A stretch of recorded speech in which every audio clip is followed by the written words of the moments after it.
విశాఖపట్నం జిల్లా పెందుర్తిలో కీబోర్డ్ వాయిద్యంలో ప్రతిభ కనపరిచిన కళాకారులకు Guinness record సర్టిఫికెట్లు అందజేశారు. హల్లెల్ మ్యూజిక్ స్కూల్ ఆధ్వర్యంలో శిక్షణ పొందిన విద్యార్థులు ఇటీవల హైదరాబాద్లో నిర్వహించిన వరల్డ్ మ్యూజిక్ గిన్నిస్ రికార్డు కార్యక్రమంలో పాల్గొని రికార్డు సాధించారు. 22 దేశాల నుంచి సుమారు 2000 మంది కళాకారులు పాల్గొన్న ఈ కార్యక్రమంలో పెందుర్తి, విశాఖపట్నం ప్రాంతాల నుంచి 170 మందికి పైగా కళాకారులు గిన్నిస్ రికార్డు అందుకున్నారు. ఈ సందర్భంగా స్కూల్ వ్యవస్థాపకుడు అగస్టిన్ దండింగి విజేతలకు సర్టిఫికెట్లు ప్రదానం చేశారు. నా పేరు అగస్టిన్ దండింగి.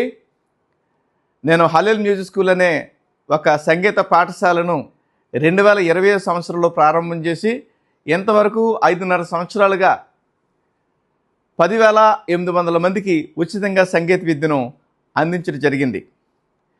పేదవారేమి, మధ్యతరగతి వారేమి, వయోభేదం కూడా ఏమీ లేదండి. ధనవంతులైనప్పుడు కూడా మరి మారుమూల ప్రాంతాల్లో ఉన్నవారు కావచ్చు, పట్టణాల ప్రాంతాల్లో ఉన్నవారు కావచ్చు, భారతదేశం నలుమూలలో ఉన్న విద్యార్థులు కూడా కావచ్చు, వారందరికీ ఉచితంగా ఈ యొక్క సంగీత విద్యను మేము అందిస్తున్నాం. మరి ఆన్లైన్ టెక్నాలజీ కనుక ఈ ఆన్లైన్ టెక్నాలజీని వాడుకుని ఇతర దేశాల్లో ఉన్న విద్యార్థులకు కూడా ఈ యొక్క సంగీత విద్యను మేము అందిస్తూ ఉన్నాం. దాదాపు 22 దేశాల్లో ఈ యొక్క స్కూల్ విస్తరించింది.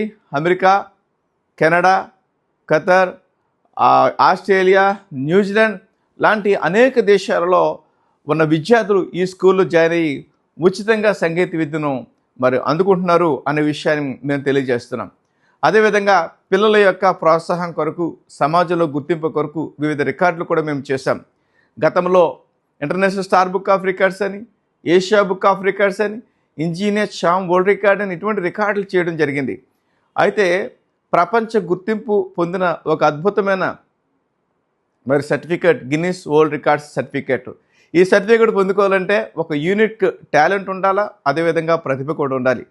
కనుక ఈ 10,800 మందిలో చాలామందిని మరి తర్ఫీదు చేసి వీరందరినీ భారతదేశంలో ఉన్నవారు కావచ్చు, ఇతర దేశాల్లో ఉన్నవారు కావచ్చు, 2020 సంవత్సరం ఈ సంవత్సరమే ఫిబ్రవరి 2వ తేదీన హైదరాబాద్లో జొరాస్ట్రియన్ క్లబ్ అనే ఒక చోట మరి ఇది సమకూర్చడం జరిగింది. దాదాపుగా 2,000 మంది విద్యార్థులు ఆ యొక్క అటెంప్ట్లో పాల్గొనడం జరిగింది. అదే రోజు గిన్నిస్ వరల్డ్ రికార్డ్స్కి సంబంధించిన ప్రతినిధులు వారు రావడం జరిగింది. వారి యొక్క సమక్షంలో ఈ 2,000 మంది విద్యార్థులు 1 గంట సేపు ఆగకుండా కీబోర్డ్ ప్లే చేసినప్పుడు వారు పర్యవేక్షించి అందులో విశేష ప్రతిభను కనపరిచిన 777 మందికి వారు గిన్నిస్ వరల్డ్ రికార్డ్ సర్టిఫికెట్స్ ఇచ్చడం జరిగిందండి. అదేవిధంగా మన విశాఖపట్నం పరిసర ప్రాంతాల్లో ఉన్న విద్యార్థులను మరి ఒక చోట సమకూర్చి